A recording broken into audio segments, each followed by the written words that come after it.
संबंध जुड़ गया, फिर वहां बिरादरी क्या है? हरि का जो भजन करेगा वो हरि का हो गया। मैत्रेय मुनि दौड़ करके विदुर जी को अंक में भर लेते हैं और कहते हैं कि आइए इस गरीब की कुटिया में आपका स्वागत है, स्वागत है। आप जैसे परम संत का आगमन कैसे हुआ? विदुर ने कहा, भगवान की कथाओं में हमें कोई शंका नहीं है, लेकिन ये बात शास्त्रों में कुतर्क करना नहीं चाहिए, किंतु जिज्ञासा करना अपराध नहीं है। मैं जानना चाहता हूं कि सारी सृष्टि को परमात्मा क्यों बनाता है? सारी सृष्टि में कोई सुखी तो कोई दुखी क्यों होता है? ये मैं जानना चाहता हूं। फिर किसी भी भक्त को बचाने के लिए भगवान अवतरित क्यों होते हैं? और उन अवतारों में कोई नरसिंह अवतार होता है, कभी कामन बाराह के रूप में भगवान अवतरित होते हैं। मैत्रेय मुनि कहते हैं कि ये प्रसंग विस्तार से मैं सुनना चाहता हूं। विदुर जी ने कहा कि संसार में जो परिलक्षित होता है, जो कुछ भी संसार में दिखाई देता है, वो सब परमात्मा की क्रीड़ा स्थली है। वो उनकी सुंदर लीलाएं हैं और संसार उनकी क्रीड़ा भूमि है। दूसरी बात, कोई सुखी कोई दुखी क्यों होता है?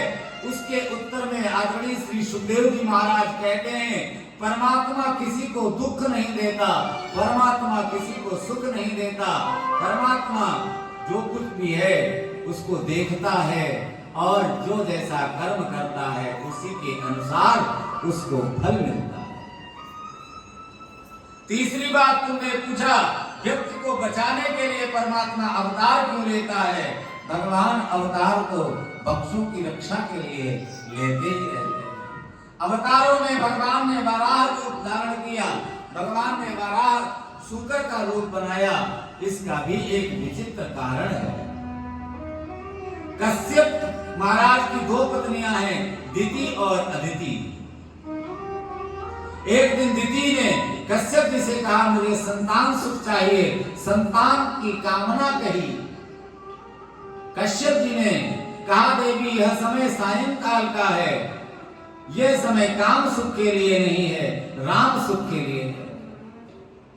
काम सुख के लिए सायंकाल का समय निश्चित है। लेकिन भगवान कश्यप की धार्मिक बात का दिति ने अनादर कर दिया। कश्यप भी अपनी पत्नी के दुराग्रह के आगे झुक गए और कहा, देवी तुम्हें जो संतान होगी वो बहुत बड़ी संतान होगी, लेकिन राक्षस योनि में होगी। एकदम से भयभीत हो गई माता। दिति ने कहा कि दुराचारी पुत्र हमें नहीं चाहिए, हमें तो सदाचारी पुत्र चाहिए, हमें तो सुशील पुत्र चाहिए। ऋषि बोले, इतना हो सकता है तुम्हारे पुत्रों को जो पुत्र मिलेगा वो परम भक्त होगा, क्योंकि तुम्हारा जो पुत्र है, जो तुम्हें संतान प्राप्त होने वाली है, वो संतान दुराचारी होने ही वाली है। हाँ, इतना हो सकता है कि तुम्हारे पौत्र जो होगा वो तपस्वी होगा, यशस्वी होगा, मनस्वी होगा, बहुत ही सुशील होगा। कुछ समय बीतने के बाद एक दिन देवताओं ने पितामह ब्रह्मा जी के पास जाकर के प्रार्थना किया और पूछा कि प्रभु, ये इतना प्रकाश क्यों फैला हुआ है? और ये दैत्यों की माता है, दैत्यों की माता कि यहाँ गर्भिणी स्त्री तो कुछ घर में पेट में जब बच्चा है तो वो बच्चा इतना प्रकाशमान क्यों है? बोले, कोई साधारण बालक नहीं है, ये बालक भी असाधारण है। ब्रह्मा जी ने दिति के गर्भ में जो बालक हैं उनका परिचय दिया कि ये मानव नहीं, ये दोनों भगवान के पार्षद हैं। जय और विजय नाम के ये दोनों पार्षदों को भगवान ने स्थापित कर दिया है। इसी कारण से इनको बारंबार राक्षस योनि में जन्म लेना पड़ता है। उसी क्रम में यह दोनों जन्म लेने वाले हैं। ये पार्षद जय और विजय हैं और यही हिरण्यकश्यप और हिरण्याक्ष के रूप में अवतरित होने वाले। इनका जन्म यहाँ होने वाला है, यही प्रलयंकारी राक्षस होंगे। कहते हैं कि हिरण्यकश्यपु अभिमान का रूपक होता है और हिरण्याक्ष का तात्पर्य होता है लोभ। सीता राम राम राम हरे राम राम राम सीता राम राम राम सीता राम राम राम सीता राम राम राम सीता राम राम राम सीता राम राम राम हरे राम राम राम सीता राम राम राम हरे राम राम राम सीता राम राम राम हरे राम राम राम सीता राम राम राम हरे राम राम राम सीता राम राम राम हरे राम राम राम सीता राम राम राम हरे राम राम राम सीता राम राम राम हरे राम राम राम सीता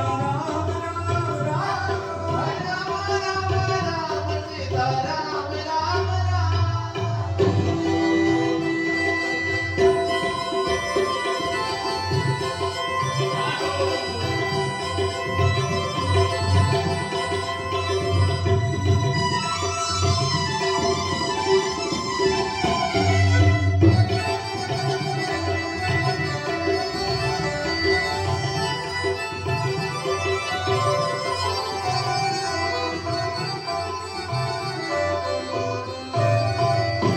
अब क्या हुआ? ये रात्रि को भजन कीर्तन होता रहा। अब भोर हुई, सुबह के 4 बजे चोर डाकू लोग रात में डाका डाल करके सुबह में जल्दी घर आ जाते हैं। वो भी आया, अजामिल का घोड़ा रुका। अजामिल ने काली पट्टी बांध रखी थी, तलवार उसके लगी हुई थी। घोड़ा रुका और भी घोड़े रुके, गिरोह सब इधर उधर चला गया। अजामिल ने अपने घर की कुंडी खटखटाई, सांकेतिक कुंडी। पता चलता है कि अब हमारे स्वामी जी आ गए हैं। इस प्रकार की आवाज। गाड़ी वाले अपना हारा बजाएंगे तो पत्नी पहचान जाएगी कि अब आ गए हैं। वो दौड़ करके खिड़की पे आ जाएगी, हाँ स्वामी जी आ गए हैं। ऐसे ही अजामिल को आया जान करके जल्दी से कुंडी खोला गणिका ने और गणिका से पूछा, ये कौन है सब लोग? बोले अरे अरे धीरे धीरे बोलो, महात्मा लोग हैं। बोले महात्मा लोग और हमारे यहाँ? बोले हाँ हाँ, ये लोग वृंदावन जा रहे थे। सारी बातें क्या बाहर ही करोगे, अंदर आ जाओ। अंदर आया अजामिल, पूछा क्या बात है, पूरी बात बताओ। बोले ये लोग रात्रि में आए थे, इन लोगों को भोजन करने की व्यवस्था हमने कर दिया। बोले भोजन की व्यवस्था कर दिया तो भोजन करके जाना चाहिए था। बोले नहीं, रात्रि में रुक गए, कहाँ जाते? ये लोग वृंदावन जाएंगे। अच्छा वृंदावन जाएंगे, बहुत अच्छी बात है। तब तक और देर हो गई। महात्मा लोग जगे 4 बजे और अपने नित्य कर्म में लग गए। महात्मा लोग इधर से उधर जा रहे हैं, उसको देखा, ये कौन है? बोले यही तो अजामिल है, इसी के घर में तो हमारे घर का मालिक है। अच्छा चलो ठीक है। महात्मा आपस में बात करने लगे कि इसका कल्याण करना चाहिए। हमने इसका अन्न खाया है, नमक खाया है, इसका कल्याण तो करना चाहिए। बोले कैसे किया जाए? मेन महंत जी के पास जाकर के सबने बात किया। अब 40 लोगों की टीम है। 40 लोगों में एक महात्मा जी जो मुख्य महंत जी हैं, उनके पास बात गई। अब मुख्य महंत जी ने कहा कि अच्छा तुम लोगों की ये इच्छा है, हम पूरी कर देंगे। बोले हमने नमक खाया है, अन्न खाया है, इसको आशीर्वाद दे देंगे। अब सुबह हुई, अजामिल से कहा कि अब भोजन हो गया, भोजन के बाद दक्षिणा। जब किसी को भोजन कराया जाता है तब दक्षिणा दी जाती है। जब किसी को तिलक लगाया जाता है तब दक्षिणा दी जाती है। ब्राह्मण संतों ने कहा कि अब देखो हमको दक्षिणा दे दो। अजामिल ने कहा कि दक्षिणा? ये कहो कि तुम्हारा दंड कमंडल हमने छेद नहीं किया, भोजन कर चुके हो, अब जाओ, बहुत हो गया, दक्षिणा की आशा यहीं पे छोड़ दो। अब अजामिल लाल लाल पड़ गया संतों के ऊपर। संतों ने कहा कि देखो हमको और कोई दक्षिणा नहीं चाहिए। बोले क्या चाहिए? बोले तुम्हारे यहाँ कितनी संतानें हैं? बोले बहुत संतानें हैं। बोले अच्छा, तुम्हारी पत्नी के गर्भ में जो बालक जन्म लेने वाला है अभी उसका एक हमारे कहने से नाम रख देना। बोले क्या? बोले नारायण। अजामिल ने सोचा इसमें कौन सी बड़ी बात है, इसमें कौन बहुत बड़ी दक्षिणा मांग लिया है। चलो ठीक है, अब छोटे बेटे का नाम नारायण रखा। अजामिल बोला नारायण नाम रख देंगे, ठीक है। इसीलिए अजामिल ने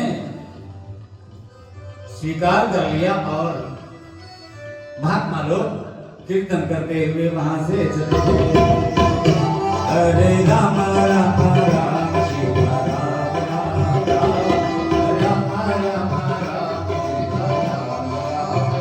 सीता राम राम सीता राम राम राम सीता राम राम राम सीता राम राम हरे राम राम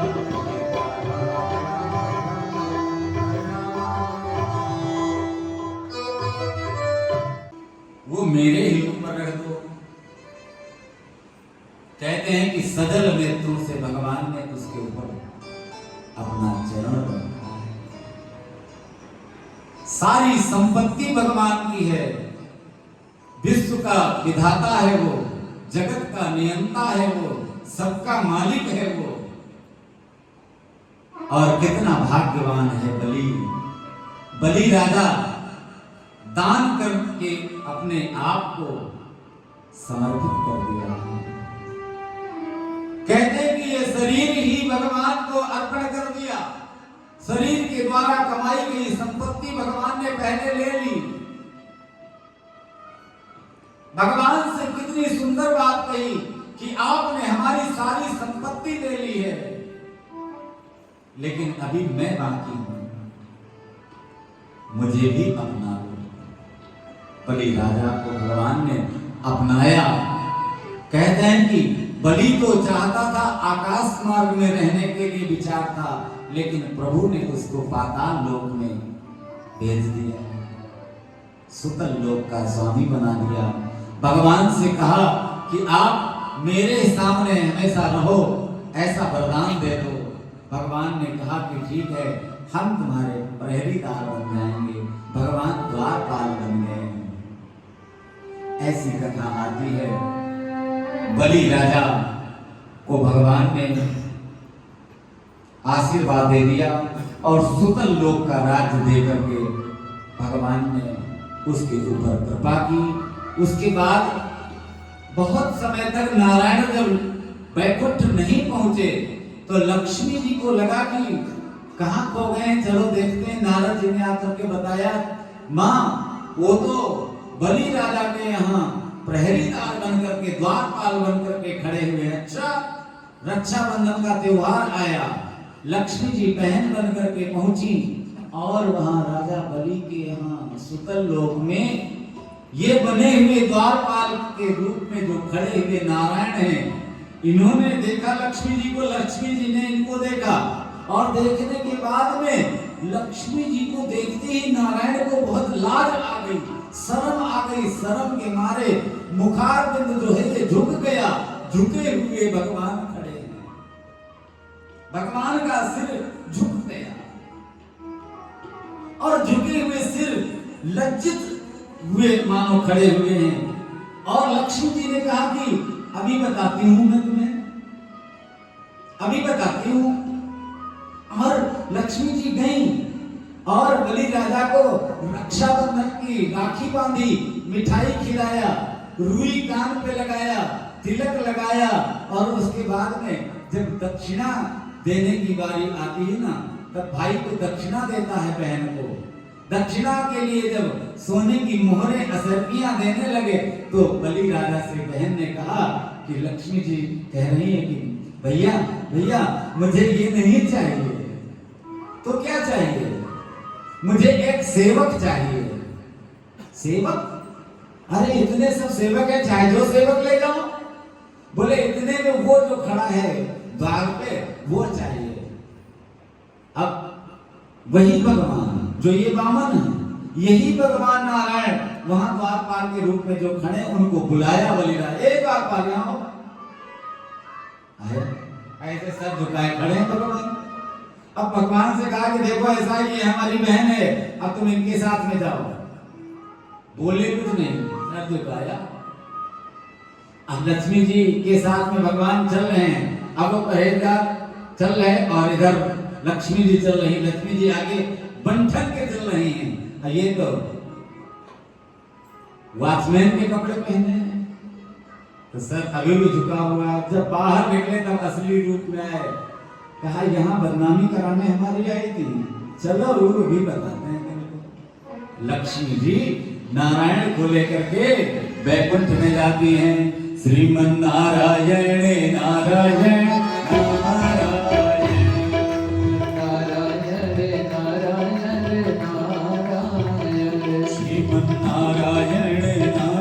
और सुमिरन करते करते उनका शरीर जर्जर हो गया।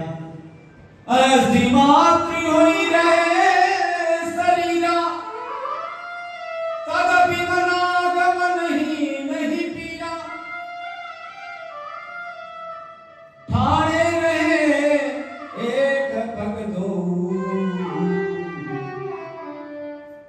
एक पैर दोनों भुजाओं को उठा करके भगवान की तपस्या कर रहे हैं। भगवान प्रकट होते हैं ब्रह्मा विष्णु महेश के रूप में कई बार आए। गिनती भी गोस्वामी तुलसीदास जी बाबा ने नहीं लिखा। गोस्वामी तुलसीदास जी बाबा लिखते हैं कि विधि हरिहर तप देखी अपारा, मन समीप आए बहुबारा। अगर 2 बार 4 बार आते तो लिख देते 4 बार, लेकिन आए बहुबारा। विधि हरिहर तप देखी अपारा, मनु समीप आए बहुबारा। अरे मांगहु बर बहुभांति लोभाए, परम धीर नहीं चलहि चलाए।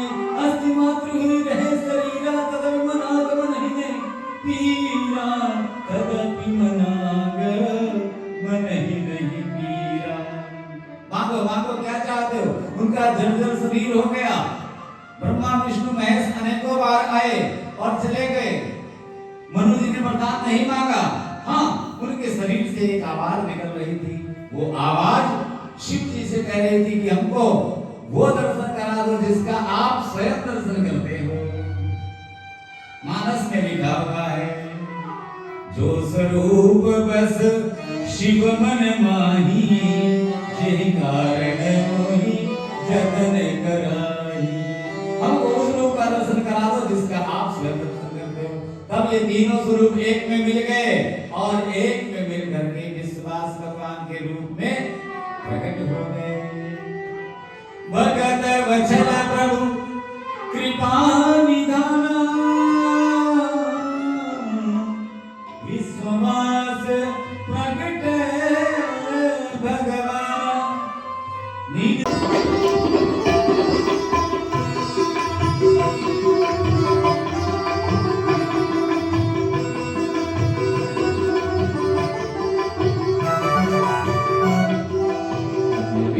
बसाकर तेरी मूर्ति, मन में बसाकर तेरी मूर्ति, उतारो मैं गिरधर तेरी आरती। मन में बसाकर तेरी मूर्ति, लो ज्ञान लो भगवान, हो में फंसी ना हो मेरी तार दो भगवान। दर्द की दवा तुम्हारे पास है, दर्द की दवा तुम्हारे पास है।